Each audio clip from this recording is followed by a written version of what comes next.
Salika here for Peak Survival. We're doing a mega series on emergency preparedness. And for those of you thinking about emergency preparedness and apocalyptic prep, a lot of you would think gas mask. Do you really need one or not? Well, it all depends on the situation. So let's take you through a few models. We're going to go through a bit of a blast from the past over here. So here's one that's from the Czech. This is an M10 gas mask, and it's similar to the US M17 gas mask. Now, obviously the filter gets set up and you put it on, and it's pretty straightforward. It also comes with spare eye covers and spare filters. This is something a little bit older.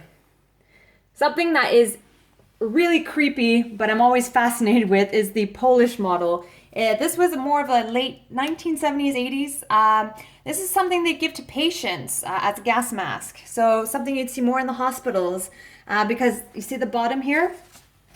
It's far more sealed than the other ones. So this is not necessarily something you would use every day. Again, this is more of like a hospital permanent kind of setup, but it's really neat. A blast from the past. I'm glad I found one of these.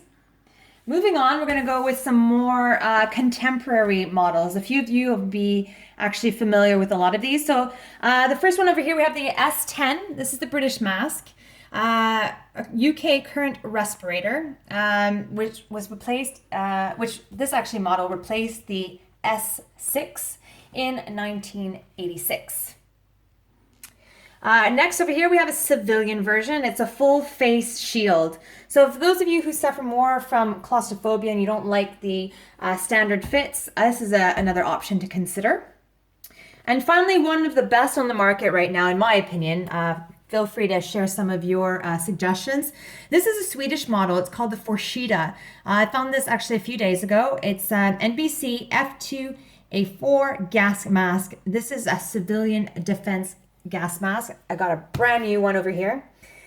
And something to consider too in terms of gas masks is obviously filters. So a lot of filters are standard NATO 40 millimeter threads. And when we talk about 40 millimeter thread, it's sort of the opening over here. So we have over here a sealed military version. So this is what you would call the NBC style. This is far more hardcore than the police/civilian defense style. So this is something like that, one that has the three colors over here. So obviously these respirators are the most common NATO 40 mil thread respirators. They can last up to 24 hours, depending obviously of the level of exposure. And over here I have my good friend who is actually in a Resparec suit. So for those of you that are looking at this going, this is pretty extreme. Yes, it is pretty extreme. This is a Resparec suit, and it has a built-in breathing apparatus inside. We unfortunately don't have the breathing apparatus, but there is space, ample space rather, in this suit, which you can see if you can turn around for me. So obviously the whole system, the canisters, everything would fit through here. Right now you look a little bit of an alien. So this is more of an emergency suit. So if there's chemical spills or it's a heavy duty situation, this offers you the most cover. You're looking at a price point more of $100 to $300 in an army surplus store if you're lucky. I've been looking for one for a long time, and I just happened to find it a few months ago. So that was pretty cool.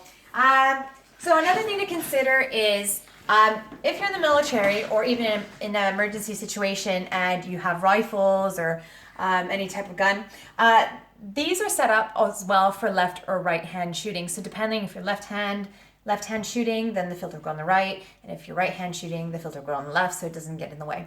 So these are some really cool things I've discovered. I'm new to gas masks, so I welcome those of you who are a lot more experienced with them to post some feedback and suggestions and links. I'm really excited about this, and I want to learn a lot more and share it with you.